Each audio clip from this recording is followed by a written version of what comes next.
Well, hello, you. You want to talk about breathing? Let's talk about breathing. Welcome to the first of my vocal technique videos. This is going to focus all on breathing, because if you don't get a good breath, everything else that comes after as far as singing goes is kind of moot. So one of the biggest problems that we have when we start training to sing is that we're so used to breathing to talk. And the breathing that you need to do for talking and the breathing that you need to do for singing are very, very different. So let's define some terminology here for a minute, because in a lot of voice teaching, you ask 5 different voice teachers what you call this specific concept, and you'll get 5 different answers. There's not a whole lot of standardization of language. So let's establish some things. So in my voice teaching, when I'm talking about the stages of breathing, I tend to use terminology from this lovely little book. This is The Diagnosis and Correction of Vocal Faults by James McKinney. James C. McKinney. It's a really good book, I recommend it. But in that, he talks about 4 stages of breathing. There is inhalation, suspension, phonation, and recovery. This video is mainly going to be focused on the first one, the breathing, the inhalation part. But let's go over what the other 4 are. So inhalation, pretty straightforward. It's the breathing in. Phonation is when a sound is happening. It's what I'm doing right now.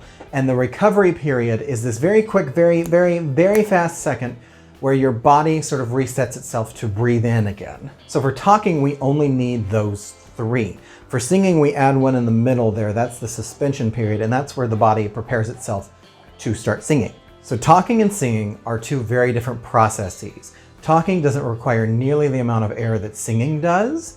You can get a small, very tiny breath with just a little bit of air, and you can talk forever and ever and ever. Like I haven't taken a breath in a minute here, and there we go.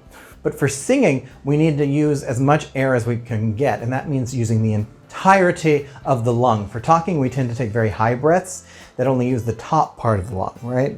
Your lungs are bigger than a lot of people think. They actually take up a lot of space in your abdomen. They're not tiny, they go way down. So when we're singing, we want to use all of that space and all of that air. How do we go about doing that? Well, let's talk about it. There are 3 kinds of breaths that I tend to talk about with my students, and we're going to talk about them in order from least desirable to most desirable. First is the gasp, and that is very high. It's mostly just in the top of the lungs, and usually a lot of the time shoulders are involved. You see a lot of shoulder breathers go, and that makes no sense because your shoulders have nothing to do with your lungs. But it's a very common thing, so watch out for that. Not only does the gasp mean that the air is only staying in the top part of the lungs, the noise indicates that there's usually some tension in the throat here, which is an impediment to getting as much air as possible. Next is Darth Vader. We have, now that is a lower breath. It's much better than the gasp because it means that you're using more of the lung. You tend to be getting more air, right? Woo. I'm gonna be so awake by the end of this video.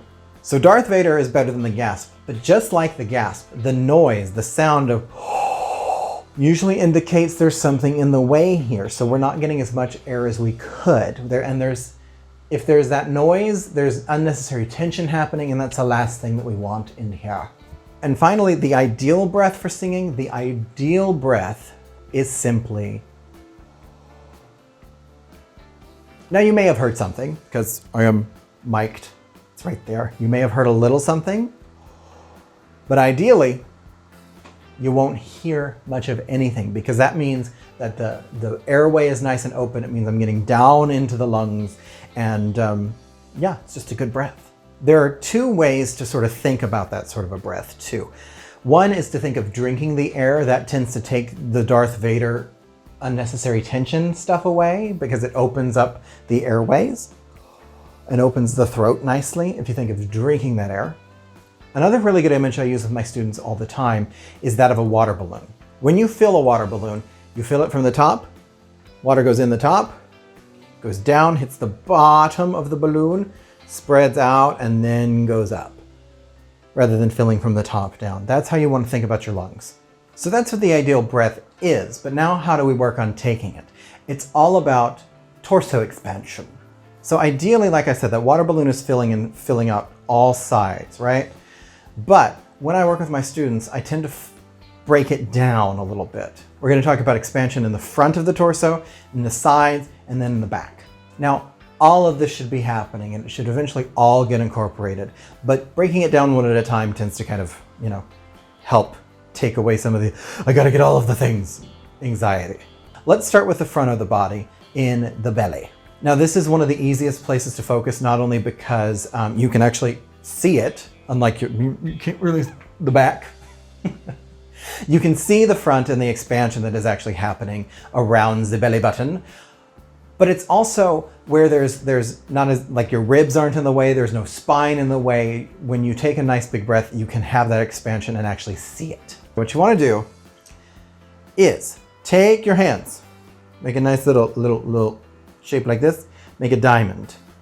Now make sure that your fingertips are touching and don't do an overlappy sort of situation. So you're going to take those fingertips and put them over your belly button. And what you want to do is you want to take a nice breath into the center of that diamond and just... Now there's a little Darth Vader-y there, so make sure that you are drinking the air in. Now in the ideal scenario, you'll take a nice breath in, the stomach will expand and your fingertips will separate just a tiny little bit. This is not a time for vanity. You do want to get fatter, okay? Let the bigness happen. All right, so you can play with that diamond shape and just keep breathing and let the fingertips separate. So that's the front. Now let's talk about expansion on the sides. So what you're going to do now, take the diamond off the belly button, break it apart, keep the hands in that shape though, and take your thumbs and find the bottom of your rib cage. Just the bottom, all right? So you're gonna find that bottom of your rib cage on the sides.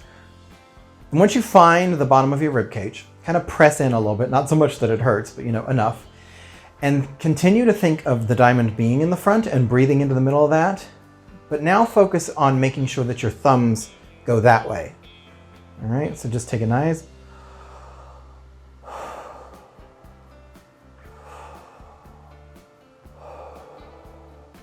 And that can really help you see that the expansion is happening all the way around.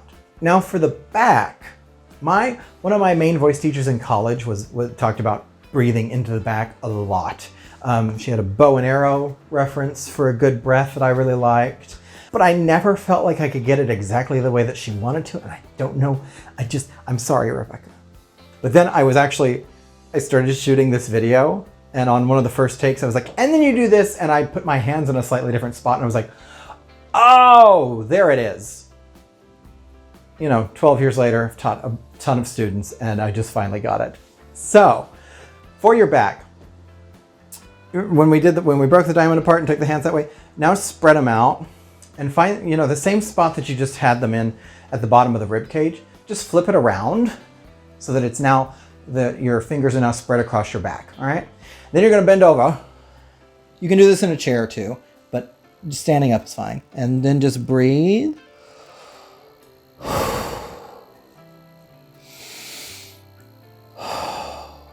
And feel how that expansion happens. And you can move up and down the back too, because it expands slightly differently in different spots depending on how you're standing. Once you've felt it in the front, the sides, and the back, the ideal situation is to have that expansion happening, kind of this, every direction at once. The trick is, how do we get that? One thing I like to tell my students is play around a lot with laying down. For some reason, anatomically, physiologically, kinesthetically, whatever you want to say, whatever the science is, it's almost impossible to take a bad breath when you are lying on your back. Don't ask me why, it just is. So lie on your back and focus on how the body is breathing. This is especially good to do as you're going to fall asleep at night, because there's a moment when you're still conscious but you're about to fall asleep where the body kind of takes over and goes into sort of the natural process that it should have. The trick is to get, how do we get that when we're standing up? A lot of it is just the repetition. It's learning how to undo the habits you have when you're talking, how to get those nice low breaths going. And there's one exercise that I really like for this. So you're gonna take a breath in, empty your lungs, exhale everything out of them, and then wait to inhale. Don't go so long that you're gonna pass out. Just go long enough that your body starts to go, are you gonna breathe? You gonna breathe? You should breathe. When that moment comes, well, I'll show you, shall I?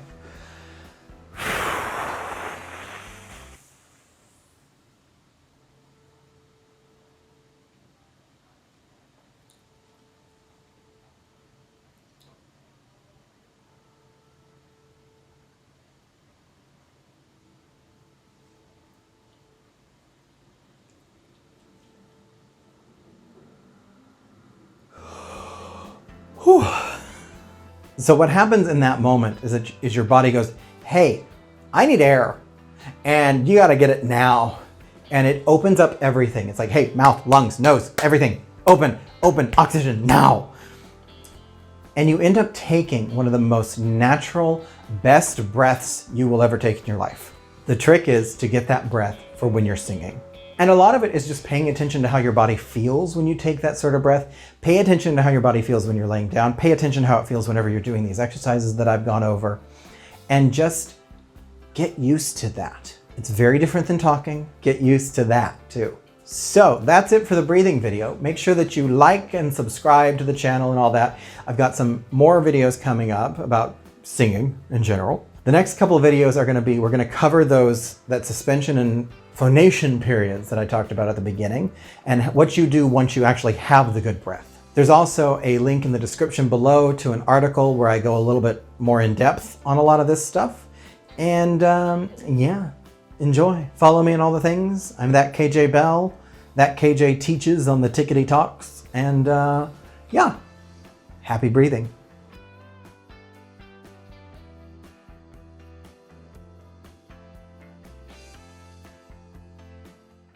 Lower on the back, right above the waistline, and go over and breathe into your hands.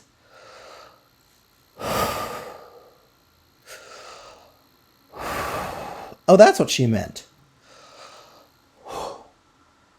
Okay. Wow. How am I okay, I finally got it. 12 years later.